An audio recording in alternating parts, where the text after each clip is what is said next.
Vamos a iniciar el trabajo práctico número 7 de la ficha. Me voy a empezar a guiar por estas fichas, ¿sí? Y después, si no hay otra ficha, me guiaré por las guías que anteriormente subí el doctor, para poder ir más o menos al unísono con el doctor y también con ustedes. La ficha temática número 6, 5 y las que resten voy a ir subiendo en el transcurso de la semana. Y claramente las dudas que podamos tener nos vamos a solventar el viernes, si no me pasa nada, si no sucede nada. Esta es la ficha, obviamente, que hace referencia a los potenciales de acción, ¿sí? Bien, se hicieron una serie de preguntas, claramente hablando de las características físicas de la membrana plasmática, qué pasa cuando se produce un movimiento de iones, a que denominamos un potencial eléctrico, ¿sí?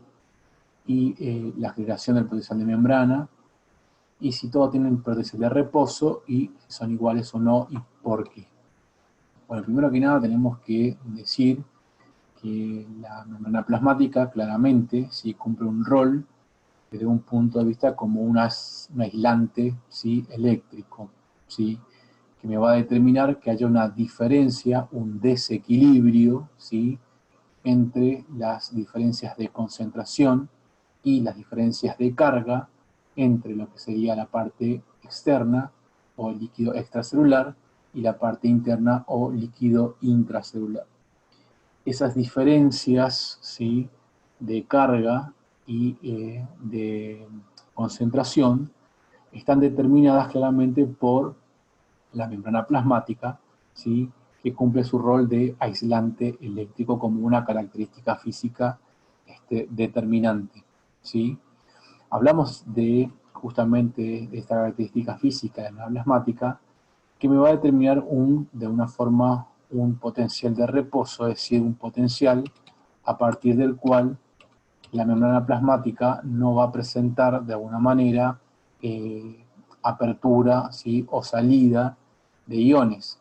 Justamente la membrana plasmática va a tener las proteínas integrales, ¿sí?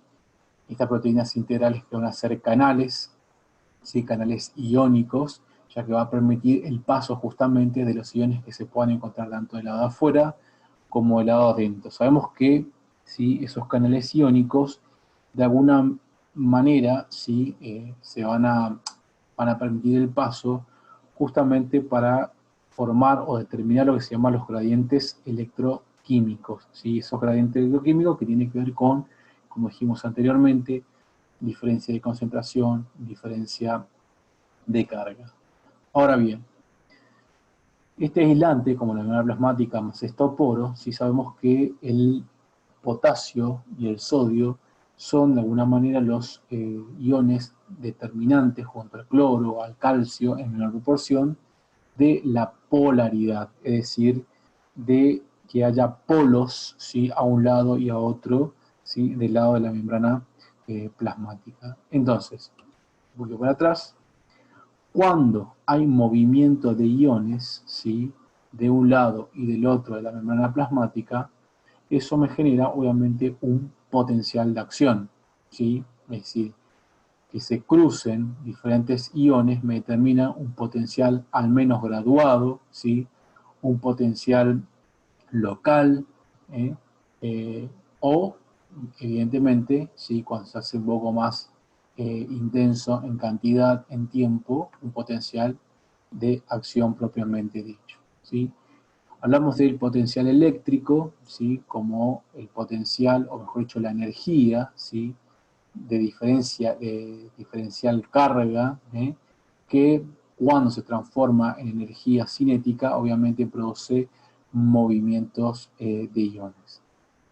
Bien, justamente el potencial de membrana, o sea, el potencial de membrana en reposo, ¿sí?, se da porque hay una diferencia, ¿sí?, de concentraciones entre lo que sería el líquido extracelular y el líquido intracelular. Diferencias de concentraciones y diferencias de carga. Como podemos ver, el sodio, el cloro predominan en el líquido extracelular. Sin embargo, ¿sí?, el potasio y los fosfatos predominan en el líquido intracelular, de la misma forma que las proteínas y algunos fosfatos inorgánicos. y me van a determinar que el interior de la célula tiende a ser electronegativo y el exterior de la célula, tiende a ser electropositivo. ¿Sí? Entonces, ahora bien, esa electronegatividad y esa electropositividad se da en las cercanías, ¿sí?, de la membrana plasmática. ¿Ya? Y eso obviamente que como carga, ¿sí?, cargas positivas, o mejor dicho, cargas del mismo signo, se repelen y cargas del signo positivo se atraen, me determinaría, ¿sí?, un gradiente, en este caso de cargas, para el paso de las moléculas de uno u otro lado. De la misma forma, ¿sí?, con respecto a la distribución de iones. Muy bien. Entonces, ese potencial, ¿sí?, de membrana en reposo, cuando hablamos de potencial hablamos de esa diferencia, ¿sí?, se genera de esa manera justamente porque hay un desequilibrio de un lado y a otro de la membrana. Ahora bien, ¿todas las células poseen potencial de reposo? Sí, claramente, todas las células poseen un potencial de reposo, ¿sí?, aunque no todas puedan desarrollar a veces potenciales de acción. Es decir, las células presentan una diferencia de carga.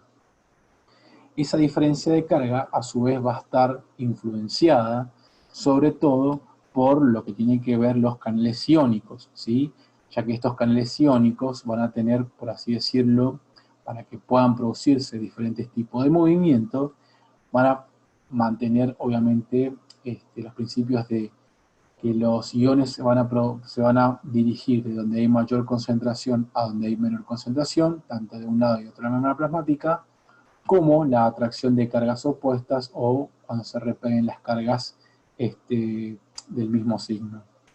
Todo eso me genera, ¿sí?, de alguna forma, una diferencia y también me va a generar, obviamente, va a ser la base para un potencial de acción. Ahora bien, estos canales iónicos, ¿sí?, pueden ser pasivos, es decir, producirse una apertura y un cierre solamente por el azar, en el cual nosotros tenemos mayor número y mayor permeabilidad, sobre todo por el potasio. Luego tenemos estos mismos canales que se pueden abrir por voltaje, es decir, que en presencia de un potencial producen apertura con el ingreso masivo o egreso masivo de acuerdo al ion, o también pueden actuar como diferentes ligandos, ¿sí?, ligandos que de alguna manera van a interactuar con otras sustancias como neurotransmisores, hormonas, ¿sí?, entre otros puntos a destacar. Muy bien.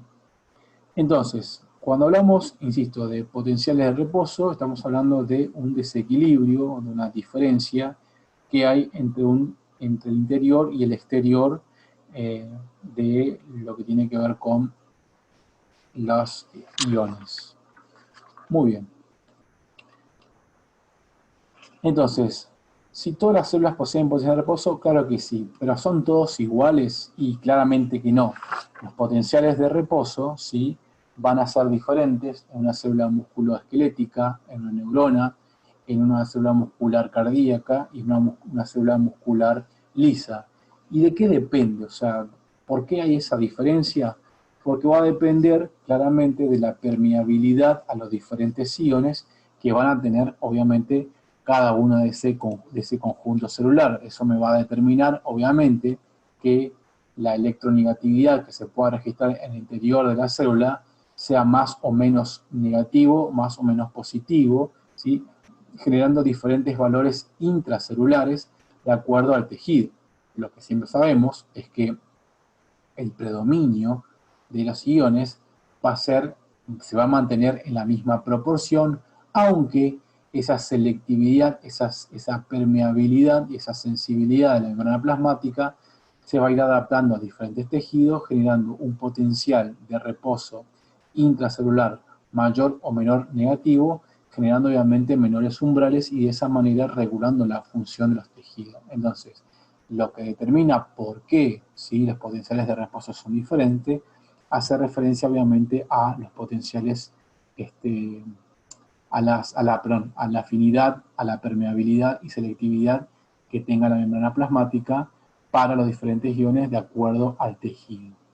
Cuando nosotros vemos que la carga interna en milivoltios dice menos 70, menos 80, menos 90, está haciendo referencia a que el interior es 70 veces más negativo que la parte externa. También es importante decir, obviamente, que el mantenimiento de este potencial de reposo va a estar determinado tanto por las bombas de sodio y potasio, ¿sí?, como también por los canales de fuga, ¿sí?, que va a presentar sobre todo el potasio, ¿sí?, es decir, que constantemente se está liberando potasio en la parte externa, ¿sí?, manteniendo o regulando de esa forma la electronegatividad. También hay canales obviamente de sodio que permiten el ingreso del mismo, pero que son en menor cantidad y en menor permeabilidad. Y obviamente que la bomba de sodio y potasio, que son de alguna forma la bomba que restablece, ¿sí?, y mantiene constante este potencial en reposo, ¿sí? Sabemos que los canales de sodio reciben generalmente a la parte interna de la célula y los de potasio hacia afuera, ¿sí? Esto genera que cada vez que los canales de sodio ingresen, ¿sí?, la célula tienda a ser más positiva, pero para regular justamente eso hay una gran salida de potasio, ¿sí? Muy bien. Entonces decimos que la membrana está polarizada cuando estamos en reposo. Esa polaridad hace que la parte interna tenga, obviamente, una carga eléctrica muy negativa, si se cae hasta 70 veces más negativa que la parte externa, ¿sí? Y obviamente que se habla del potencial de reposo cuando, ¿sí?, no se está conduciendo ningún tipo de potencial de acción. Por otro lado tenemos lo que serían las fórmulas, ¿sí?, relacionadas con la ecuación, ¿sí?, relacionada con la de Nernst, ¿sí?, y la de Hodgkin-Katz, ¿sí? Para hablar, vamos a decir que la de Nernst, en primer lugar, lo que hace es describir una relación, ¿sí?, que hace referencia, obviamente, al potencial de difusión con respecto a la de concentración. ¿Qué significa esto? Solo sabemos que se inicia todo, o mejor dicho, los iones tienen un comportamiento físico que van desde donde hay mayor concentración a donde hay menor concentración, ¿sí? Pero hablamos justamente de lo que sería la ecuación de Nernst o el potencial de Nernst, ¿sí?, cuando encontramos un potencial de característica eléctrica, ¿sí?, que determina de alguna forma una contrarresta, ¿sí?, o se opone justamente a lo que tiene que ver con el pasaje de concentración, ¿sí? Estamos hablando de que en este caso se necesita, o mejor dicho, cuando los iones van de mayor concentración hacia la parte interna de menor concentración, también transportan cargas, claramente, ¿sí? Llega una instancia, ¿sí?, que por más que siga habiendo un predominio de uno o de otro lado, ¿sí?, lo que determina el pasaje ya no es la concentración, sino es el estado de carga. Entonces, ¿sí?, lo que hace justamente la ecuación de Nernst es de alguna forma, ¿sí?, mediante una fórmula, mostrar la diferencia que hay, ¿sí?, con respecto, obviamente, a diferentes tipos de, ¿cómo se dice?, iones, ¿sí?, lo que sería la carga, ¿sí?, la carga neta de difusión para, fíjense que tiene diferentes valores tanto para el sodio como el potasio. ¿Qué significan estos valores de menos 94 o más 61? Está haciendo referencia justamente a que siempre que se produzca una diferencia de gradiente de concentración, ese gradiente de concentración va a estar de alguna forma limitado, va a presentar una resistencia, o sea, se va a ver de alguna forma frenado, ¿sí?, por una diferencia de carga, a tal punto de que por más que exista una diferencia de concentración, los diferentes iones ya no van a estar o saliendo o ingresando porque van a existir cargas que van a repeler, ¿sí?, van a contrarrestar el ingreso por esa diferencia de concentración. Por lo tanto, ¿sí?, teniendo en cuenta esa cuestión, la ecuación de Nernst, de alguna forma, lo que va a hacer es justamente describir la relación del potencial de difusión, ¿sí? Es decir, con respecto a las cargas, con respecto, ¿sí? a la difusión, pero de concentraciones, ¿sí? Entonces, se aplica esta fórmula para poder contrarrestar los efectos de uno, ¿sí? Con respecto al otro.